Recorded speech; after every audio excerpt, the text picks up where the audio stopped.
नमस्कार। तो चलिए शुरू करें आज की क्लास। तो आज की क्लास जो है उसमें मैं एसएसटी के इम्पोर्टेंट क्वेश्चन आंसर लेके आई हूँ।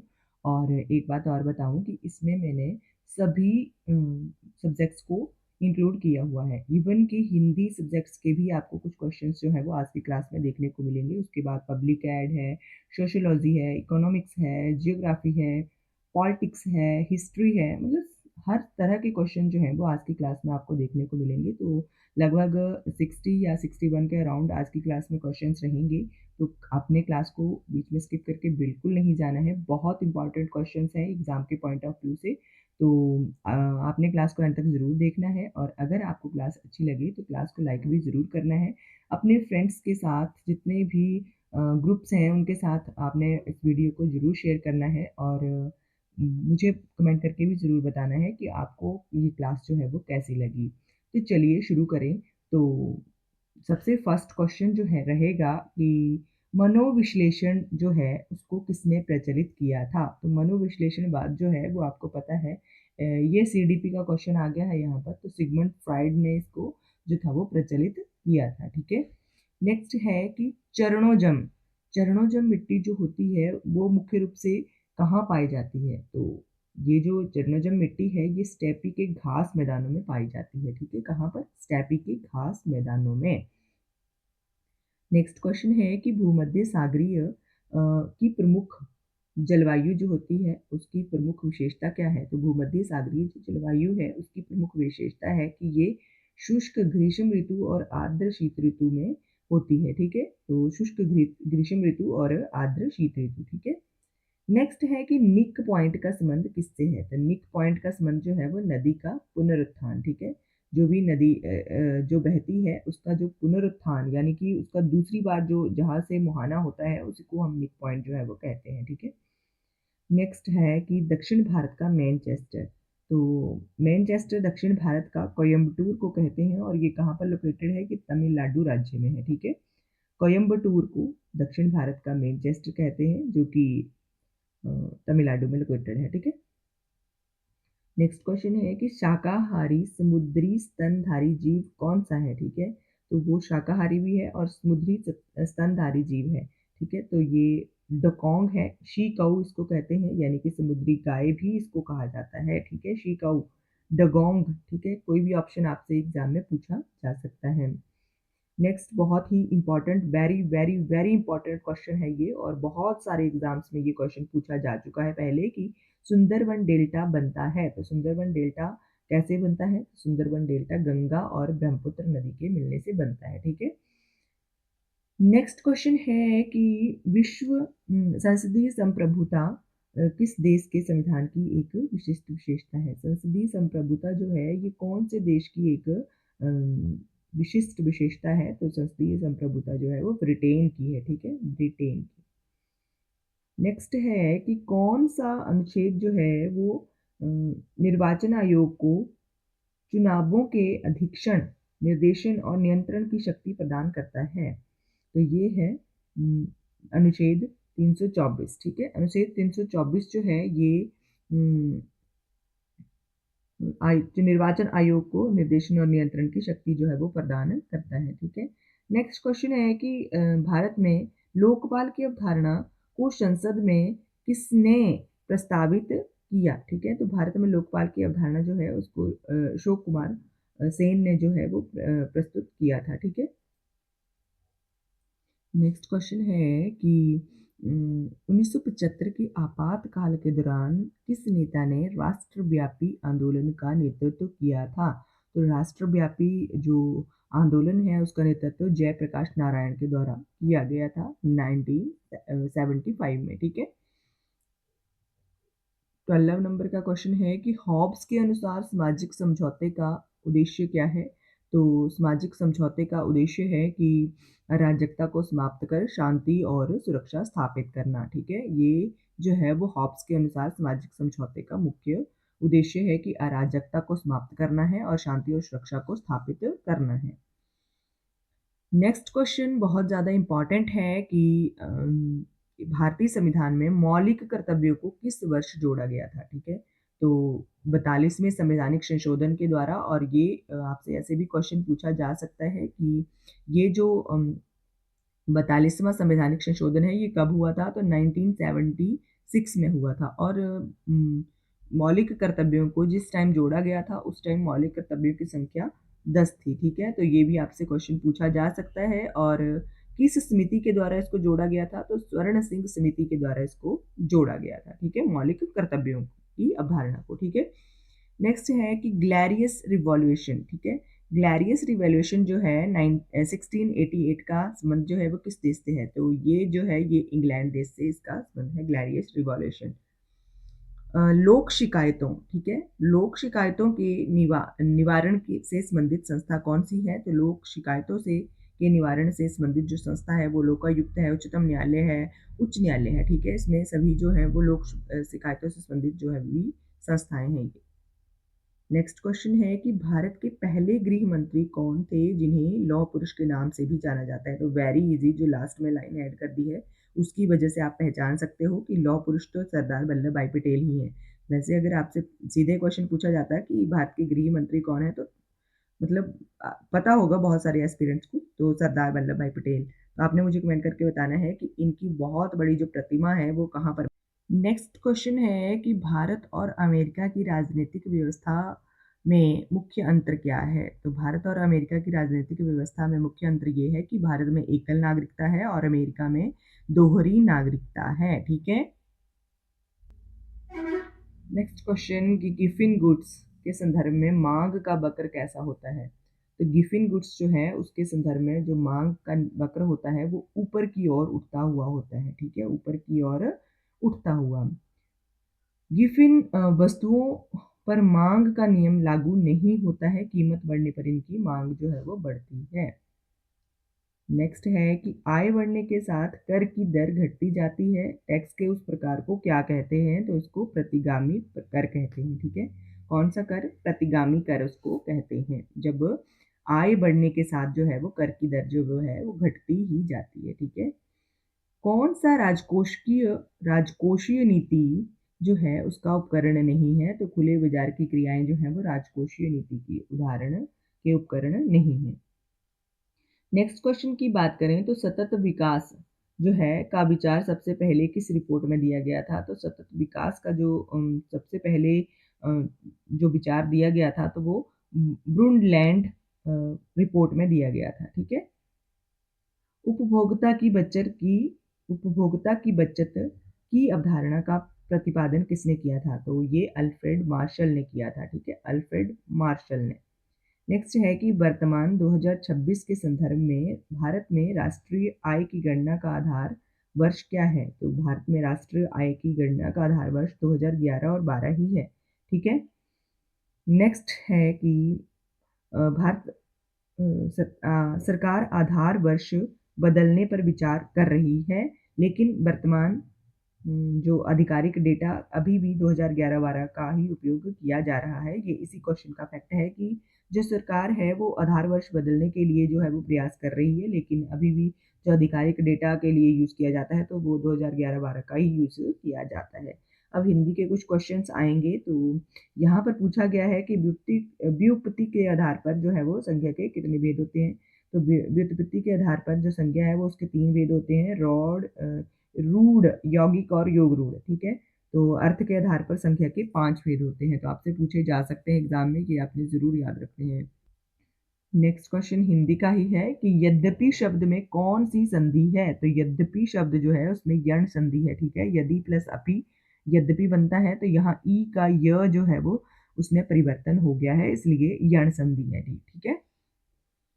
दशानन में कौन सा समास है? तो दशानन शब्द जो है 10 है जिसके आनन यानी कि मुख, तो अर्थात कि रावण। जब जो वर्ड है, जो शब्द है वो तीसरे उसमें प्रधान होता है, यहाँ पे मैंने लिखा भी हुआ है कि जब कोई पद प्रधान ना होकर किसी तीसरे अर्थ की ओर संकेत करे तो बहुव्रीहि समास होता है, जैसे कि दशानन हो गया, फिर बहुत सारे और भी वर्ड्स हैं, तो उनमें बहुव्रीहि जो है वो समास आता है, जैसे नेक्स्ट क्वेश्चन है कि शुद्ध वर्तनी का चयन करें, तो कवियत्री ऐसे लिखा जाता है, ये आपने ज़रूर याद रखना है। उसी तरह से नेक्स्ट क्वेश्चन है कि अव्ययीभाव समास का उदाहरण यथाशक्ति का सही विग्रह क्या है? तो शक्ति के अनुसार जो है वो यथाशक्ति का विग्रह है, ठीक है? अनुशासनात्मक कार्यवाही की प्रक्रिया के फलस्वरूप पद से नीचे उतरने के लिए एक शब्द है, तो पदावनति कहा जाता है, ठीक है? पद से नीचे उतारना, पदावनति, ठीक है? ये भी हिंदी का ही है, ये वेरी इंपॉर्टेंट कि यहाँ पर पूछा है कि वृक्ष से पत्ते गिरते हैं, इसमें से जो है वो किस प्रकार का कारक है? तो यहाँ पर अपादान कारक है, ठीक है? क्यों अपादान कारक है? क्योंकि यहाँ पर मैं आपको बताऊँ कि मैंने पूरी जो कारक चिन्ह है वो लिखे हुए हैं कि कर्ता ने कर्म को करण से, अब से तो करण में भी आ रहा है, तो हमने अपादान क्यों लिखा है? ये मैं आपको बताऊँ तो करण जो से है उसको उसका हम यहाँ पर यूज़ नहीं करेंगे, आगे हम पढ़ते हैं इसको।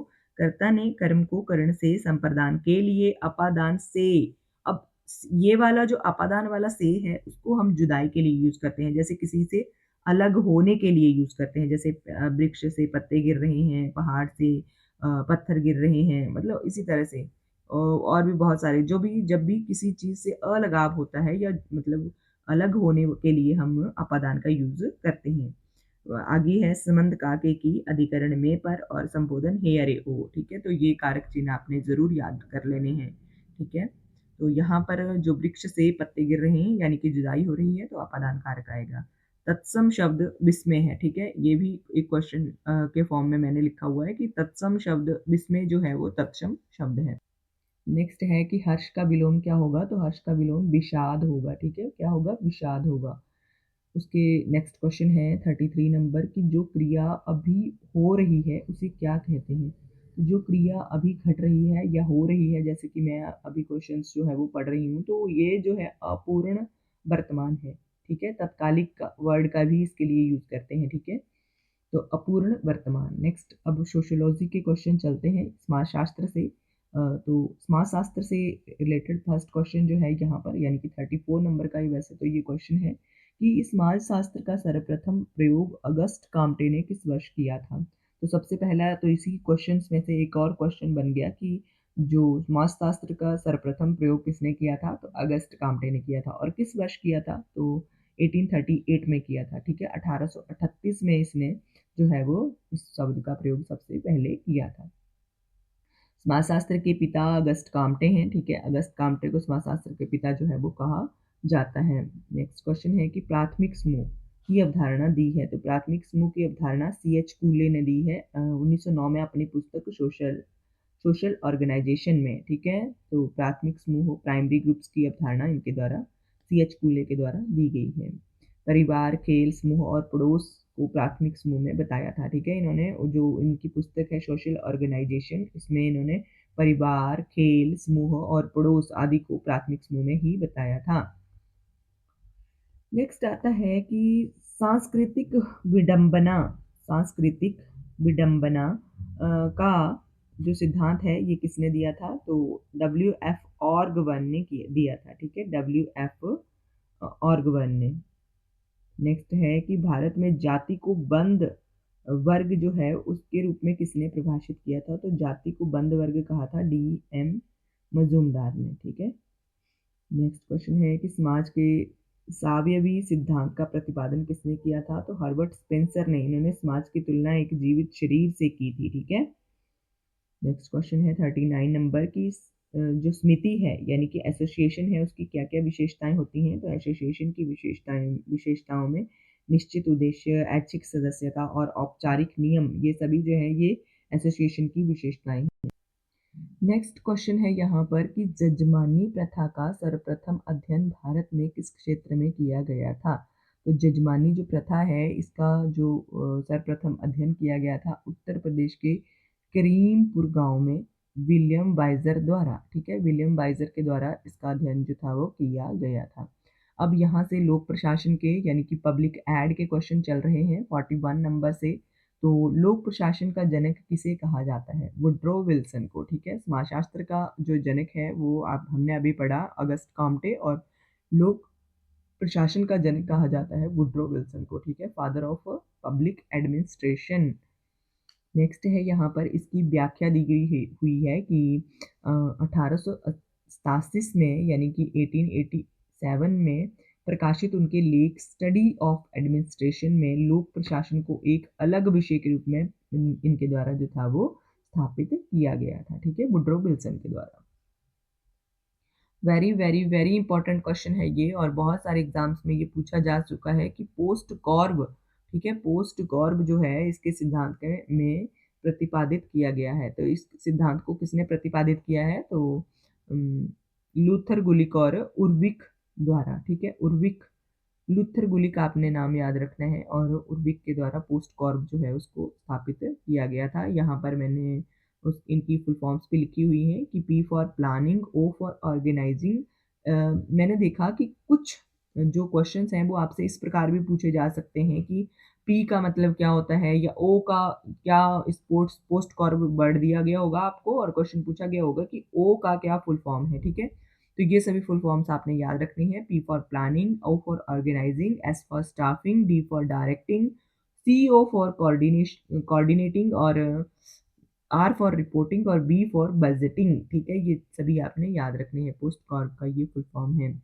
नेक्स्ट है कि ब्यूरोक्रेसी यानी कि नौकरशाही का आदर्श प्रतिरूप किसने प्रस्तुत किया था? तो नौकरशाही का जो आदर्श प्रतिरूप स्थापित किया था तो वो मैक्स वेबर के द्वारा किया गया था। ठीक है, आपसे क्वेश्चन इस प्रकार भी पूछा जा सकता है कि नौकरशाही का विस्तृत अध्ययन किसके द्वारा किया गया था? ठीक है, तो ये भी मैक्स वेबर ही उत्तर होगा। ठीक है, मैक्स वेबर जो है इनके द्वारा ब्यूरोक्रेसी यानी कि नौकरशाही का आदर्श प्रारूप जो है वो प्रस्तुत किया गया था।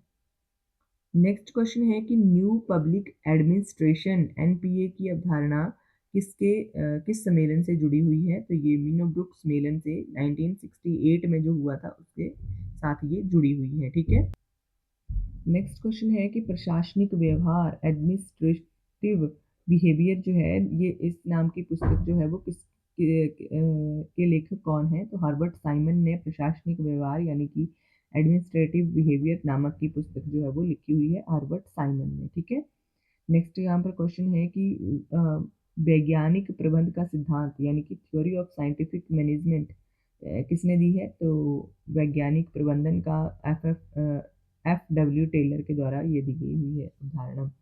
और विकास प्रशासन की अवधारणा जो है उस शब्द का प्रयोग सबसे पहले किसने किया था? तो विकास प्रशासन का प्रयोग जो किया था यूएल गोस्वामी ने किया था। हालांकि इस अवधारणा को लोकप्रिय बनाने का श्रेय एडवर्ड विडनर को जाता है, लेकिन इस शब्द का सर्वप्रथम जो प्रयोग किया था वो भारतीय विद्वान यू एल गोस्वामी ने 1952 में किया था। क्या शब्द है? विकास प्रशासन। ठीक है, नेक्स्ट है कि नवीन लोक प्रशासन के घटक हैं। तो नवीन यानी कि new public new public management के जो घटक हैं वो कौन से हैं? दक्षता, प्रभावशीलता और अर्थव्यवस्था। इसको 3 E's भी कहा जाता है। ठीक है, 3 E's का मतलब है एफिशिएंसी, इफेक्टिवनेस और इकोनॉमी। ठीक है, ट्रिपल ई है ये। ठीक है, तो एफिशिएंसी यानी कि दक्षता, इफेक्टिवनेस प्रभावशीलता, और इकोनॉमी यानी कि अर्थव्यवस्था। ठीक है, नेक्स्ट अब यहाँ पर हिस्ट्री से रिलेटेड क्वेश्चन आ रहे हैं बहुत इंपॉर्टेंट कि इलाहाबाद प्रशस्ति, जो इलाहाबाद प्रशस्ति है उसके लेखक कौन था? तो उसका लेखक हरिसेन था। ठीक है, और क्वेश्चन में आपसे इस प्रकार से भी पूछा जा सकता है कि हरिसेन जो था वो किसका दरबारी कवि था? तो हरिसेन जो था ये समुद्रगुप्त का दरबारी कवि था, और इसने ये प्रशस्ति जो है वो संस्कृत में चंपू शैली में लिखी गई थी। ठीक है, कौन सी प्रशस्ति? इलाहाबाद प्रशस्ति, हरिसेन के द्वारा। नेक्स्ट क्वेश्चन है कि किस मुगल सम्राट के काल को हिंदी साहित्य के काल का स्वर्ण युग जो है वो माना जाता है? तो हिंदी साहित्य का अगर पूछा जा रहा है तो अकबर के काल को जो है वो स्वर्ण युग माना जाता था। शाहजहां के काल को स्थापत्य वास्तुकला का स्वर्ण युग जो है वो माना जाता है। नेक्स्ट क्वेश्चन है 51 नंबर कि अकबर के समय में तुलसीदास और सूरदास जैसे महान कवि थे, और फ्रांसीसी ग्रंथों को हिंदी संस्कृत में अनुवाद इनके द्वारा जो था वो किया गया था, ठीक है। तो अकबर के टाइम में सूरदास और तुलसीदास थे, ठीक है। ये आपसे क्वेश्चन पूछा जा सकता है कि अकबर के समकालीन कौन थे। तो तुलसीदास और सूरदास दोनों ही अकबर के समकालीन थे और इन्होंने फ्रांसीसी ग्रंथों को हिंदी और संस्कृत दोनों में अनुवाद जो था वो किया था। नेक्स्ट क्वेश्चन कि दीने इलाही को अपनाने वाला एकमात्र हिंदू कौन था। तो दीने इलाही को अपनाने वाला बीरबल था, अकबर का मंत्री, ठीक है। वैसे आपसे क्वेश्चन इस प्रकार से भी पूछा जा सकता है कि दीन इलाही को किसने शुरू किया था। तो अकबर के द्वारा शुरू किया गया था। और बीरबल कौन था, अकबर का मंत्री था, उसके नवरत्नों में से एक था, ठीक है। दीन इलाही और सुलह कुल की शुरुआत जो थी वो अकबर ने ही की थी 1582 में, ठीक है, और 1582 में। नेक्स्ट है कि 1857 के दौरान विद्रोह के दौरान कानपुर से नेतृत्व किसने किया था। तो कानपुर से नेतृत्व किया था नाना साहिब ने, ठीक है। तो नाना साहिब के साथ तांत्या टोपी ने भी कानपुर में विद्रोह की कमान संभाली थी। तो नाना साहिब के साथ तांत्या टोपी भी था और तांत्या टोपी का वास्तविक नाम जो है वो रामचंद्र पंडुरंग है, ठीक है ना। रामचंद्र पंडुरंग। इस क्वेश्चन में आपसे इस प्रकार से भी पूछा जा सकता है कि तांत्या टोपी का वास्तविक नाम क्या है। तो और इसने कहाँ से नेतृत्व किया था। तो कानपुर से नाना साहिब के साथ नेतृत्व किया था 1857 के विद्रोह का। और इनका वास्तविक नाम रामचंद्र पंडुरंग था, ठीक है। नेक्स्ट क्वेश्चन है कि सिंधु घाटी सभ्यता में गोदीवाड़ा कहाँ पाया जाता है। तो जो डॉकयार्ड है वो है लोथल, ठीक है।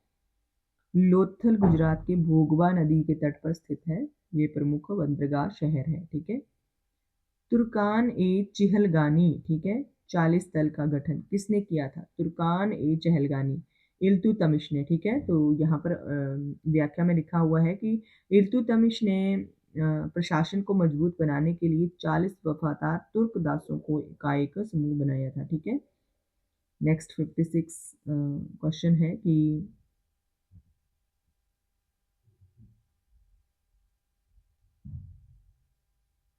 महात्मा गांधी ने स्वराज शब्द का प्रयोग सबसे पहले किस कांग्रेस अधिवेशन में किया था। तो महात्मा गांधी ने जो स्वराज शब्द है वो 1920 में नागपुर अधिवेशन में किया था, ठीक है, नागपुर अधिवेशन में।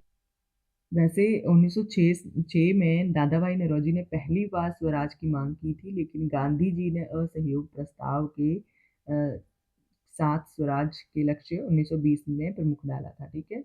तो गांधी जी ने सबसे पहले 1920 में प्रयोग किया था, लेकिन इस शब्द को दादा भाई नौरोजी ने 1906 में ही जो था वो मतलब बोल दिया था, बता दिया था, ठीक है। स्वराज की मांग कर दी थी 1906 में ही। नेक्स्ट क्वेश्चन है कि किस मौर्य शासक को अमित्रघात यानी कि शत्रुओं को नाश करने वाला के नाम से भी जाना जाता है। तो वो बिंदुसार था, ठीक है। बिंदुसार कौन था, अशोक का पिता। अमित्रघात का अर्थ होता है शत्रुओं का नाश करने वाला, और यूनानी लेखकों ने इसे मित्रो चेस्टस भी कहा है, ठीक है। तो इस प्रकार से भी आपसे पूछा जा सकता है। नेक्स्ट क्वेश्चन है कि विजयनगर साम्राज्य की स्थापना किस वंश के शासकों ने की थी। तो संगम वंश के शासकों ने की थी। हरिहर और बुक्का ने 1336 में अपने पिता संगम के नाम पर इस वंश की स्थापना जो थी वो की थी। सत्यार्थ प्रकाश पुस्तक के लेखक कौन थे। तो सत्यार्थ प्रकाश जो है वो महर्षि दयानंद सरस्वती जी ने की थी। और ये समाज का प्रमुख ग्रंथ है जिसे हिंदी भाषा में लिखा गया था। वेबर के